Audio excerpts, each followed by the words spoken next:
kita berdoa. Bapa dalam surga, kembali kami bersyukur dan berterima kasih Tuhan atas kebaikan, kemurahan Tuhan yang kami nikmati setiap hari.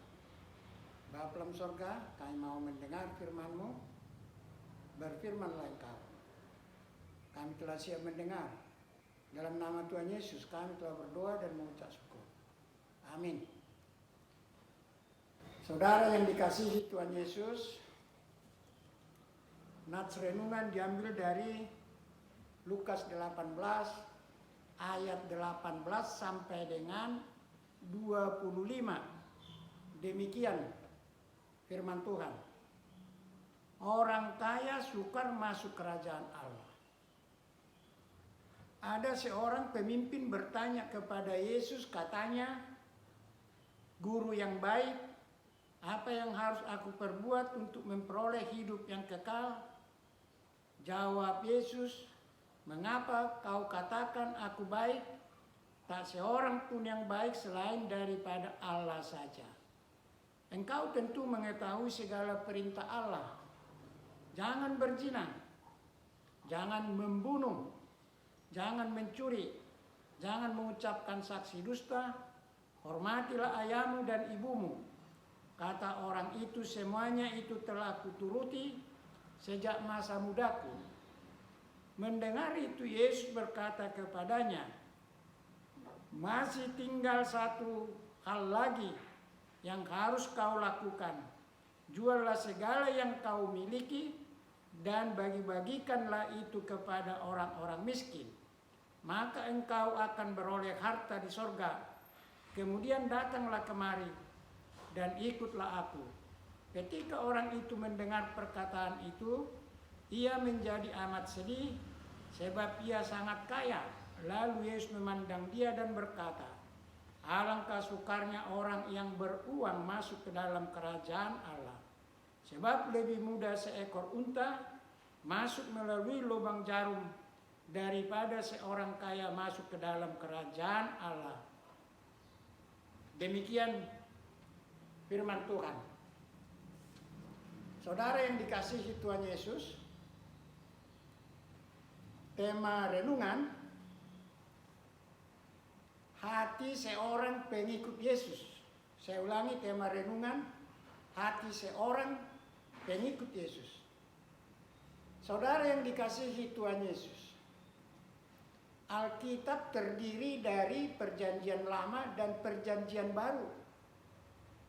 Perjanjian Baru dimulai dengan Injil Matius, Injil Markus, Injil Lukas, dan Injil Yohanes.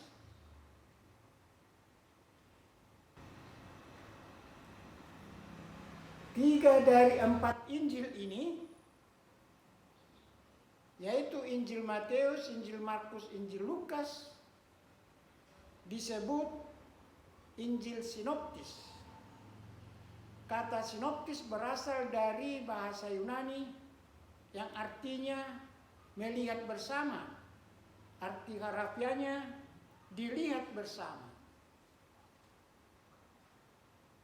Artinya, saudaraku, tiga Injil, Injil Matius, Injil Markus, Injil Lukas, melihat satu hal yang sama, menyampaikan satu berita yang sama pula. Seperti Lukas 18 ayat 18 sampai 25 ini. Injil Matius pasal 19 ayat 16 sampai 26 juga menyampaikan tentang orang kaya sukar masuk kerajaan surga. Demikian juga Injil Markus, Markus 10 ayat 17 sampai 27. Juga turut memberitakan tentang orang kaya ini. Jelasnya ketika Injil ini memberitakan satu berita yang sama. Pengertian ini sangat perlu, saudaraku, untuk kita pahami, agar roh penyesat tidak mudah mengecoh kita sebagai pengikut Yesus. Saudara yang dikasihi Tuhan Yesus, Lukas menceritakan tentang seorang kaya yang datang kepada Yesus dengan memanggil Yesus guru yang baik, untuk bertanya, menanyakan perbuatan apa yang harus dilakukan untuk memperoleh hidup yang kekal. Ayat 20 Yesus menjawab, engkau tentu mengetahui segala perintah Allah yang mengatakan jangan berzina, jangan membunuh, jangan mencuri, jangan mengucapkan saksi dusta, hormatilah ibumu, hormatilah ayahmu. Ayat 21, jawab pemimpin kaya itu, semuanya itu telah kuturuti sejak masa mudaku. Ayat 22, mendengar jawaban orang kaya itu, Yesus mengatakan kepadanya, ada satu hal lagi yang harus engkau lakukan. Juallah segala harta milikmu dan bagi-bagikanlah itu kepada orang miskin. Maka engkau memperoleh harta di sorga. Kemudian datanglah kemari dan ikutlah aku. Ayat 23. Ketika mendengar perkataan Yesus yang menyuruh orang kaya itu untuk menjual segala harta miliknya dan membagi-bagikannya kepada orang miskin, maka sangat amat sedihlah hatinya. Saudara yang dikasihi Tuhan Yesus, orang kaya ini memanggil Yesus guru yang baik lagi. Saudaraku, seorang guru patut dicontoh. Seorang guru patut ditiru. Seorang guru patut dituruti. Pantas diikuti perintahnya. Terlebih-lebih seorang guru yang baik seperti Yesus. Namun saudaraku, orang kaya ini tidak sungguh-sungguh sepenuh hati meyakini Yesus guru yang baik. Hanya sebatas basa-basi.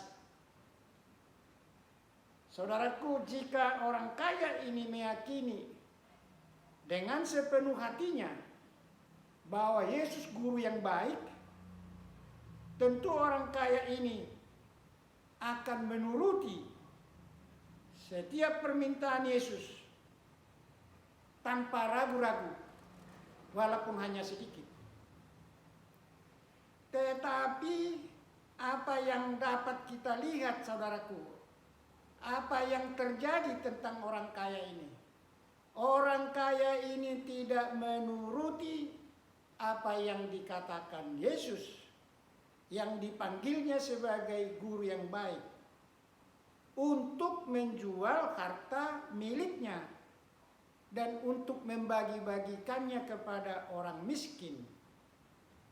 Bahkan hatinya menjadi sedih. Saudara yang dikasihi Tuhan Yesus, di awal saya katakan seorang guru pantas dipercaya. Seorang guru pantas diteladani. Seorang guru pantas diikuti. Seorang guru yang baik. Karena seorang guru tidak mungkin mencelakakan muridnya. Jadi jika Yesus menyuruh orang kaya ini menjual harta miliknya dan membagi-bagikannya kepada orang miskin, pastilah Yesus memiliki alasan yang sangat tepat. Yesus melihat di saat itu sudah banyak orang yang mati karena kelaparan. Saudara yang dikasihi Tuhan Yesus, kita pun sama dengan orang kaya ini. Mengapa? Karena kita pun sering memberi pujian kepada Yesus. Tetapi kenyataannya hidup kita tidak seperti itu. Seperti mengatakan Yesus sebagai juru selamat, Yesus sebagai penolongku, Yesus gembalaku, Yesus dokterku, dokter di atas segala dokter. Tetapi jika Yesus memanggil kita dengan mengatakan, mari ikutlah aku, maka banyak di antara kita yang berdalih untuk menghindar.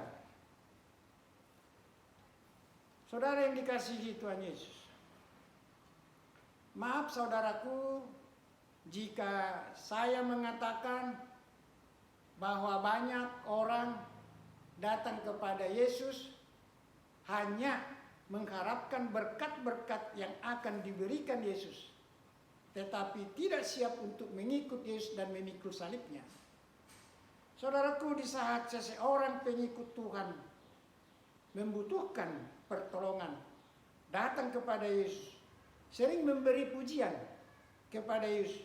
Tetapi jika Yesus memanggilnya, mari ikutlah aku, banyak yang berdalih untuk menghindarkan ajakan Yesus. Saudaraku, adalah tidak salah jika seseorang datang kepada Yesus memohon pertolongan, karena memang Yesus memanggil semua orang yang letih lesu dan berbeban berat datang kepadanya untuk mendapatkan kelegaan. Matius 11 ayat 28. Saudaraku, mari kita buat perenungan atas berkat-berkat yang kita sudah nikmati setiap hari. Setelah kita membuat perenungan, saya mengajak kita mengambil sikap untuk mau mengikut Yesus. Saudara yang dikasihi Tuhan Yesus, seorang pengikut Tuhan Yesus harus mempersiapkan hatinya menghadapi berbagai tantangan, menghadapi berbagai penderitaan-penderitaan. Seperti nyanyian yang saya akan nyanyikan ini. Nyanyian ini populer di tahun 80-an. Karena di tahun 80-an itu boleh disebut tahun kebangkitan Kristen. Karena di tahun itu sangat banyak kelompok-kelompok doa dan persekutuan-persekutuan doa yang dilayani dari berbagai yayasan penginjilan. Lagu ini selalu ada dalam setiap persekutuan, menjadi lagu permintaan untuk memberi semangat kepada anggota ibadah dan kepada pengikut Yesus, khusus kepada orang-orang yang hendak menerima Yesus sebagai juru selamat. Demikian kata-kata dari nyanyian yang mau saya nyanyikan. Mengikut Yesus keputusanku 3 kali, diikuti ku tak ingkar, ku tak ingkar. Salib di muka, dunia di belakang, 3 kali, diikuti ku tak ingkar, ku tak ingkar. Mari kita bernyanyi bersama. Mengikut Yesus keputusanku, mengikut Yesus keputusanku, mengikut Yesus keputusanku, ku tak ingkar, ku tak ingkar. Salib di muka, dunia di belakang. Salib di muka, dunia di belakang. Salib di muka, dunia di belakang. Ku tak ingkar, ku tak ingkar. Saudara yang dikasihi Tuhan Yesus, nyanyian ini menggambarkan kehidupan pengikut Yesus yang harus siap menghadapi tantangan di depan, yaitu salib yang harus dipikul. Seperti apa yang dikatakan firman Tuhan, Lukas 14 ayat 27. Barang siapa tidak memikul salibnya dan mengikut aku, ia tidak dapat menjadi muridku. Salib di sini artinya menderita karena Yesus. Saya ulangi, salib di sini artinya menderita karena Yesus. Saudara yang dikasihi Tuhan Yesus, salib di muka, dunia di belakang. Dunia yang dimaksud di sini ialah berbagai keindahan-keindahan yang ditawarkan oleh dunia ini, yang dapat mengikat hati kita, yang dapat memikat pikiran kita, seperti kekuasaan, kekayaan, cinta seseorang kepada seseorang, yang dapat mengikat hati masing-masing, dan lain sebagainya. Itu semua harus diputuskan. Jangan sampai ada yang mengikat hati pikiran kita untuk maju ke depan sebagai pengikut Tuhan. Sekali lagi saya katakan, segala keindahan-keindahan dunia ini yang dapat mengikat hati pikiran kita, sehingga kemajuan kita sebagai pengikut Tuhan Yesus tertambat. Oleh karena itu, putuskanlah segala keindahan-keindahan dunia yang mengikat hati pikiran saudara. Saudara yang dikasihi Tuhan Yesus, hati seorang pengikut Yesus seperti nyanyian tadi, salib di muka, dunia di belakang. Siap menderita untuk Yesus. Artinya selalu mendahulukan kehendak Yesus. Antara lain, peduli sesama. Dengan kita peduli sesama, maka kita sebagai surat-surat Kristus dapat dibaca oleh setiap orang yang melihat kita.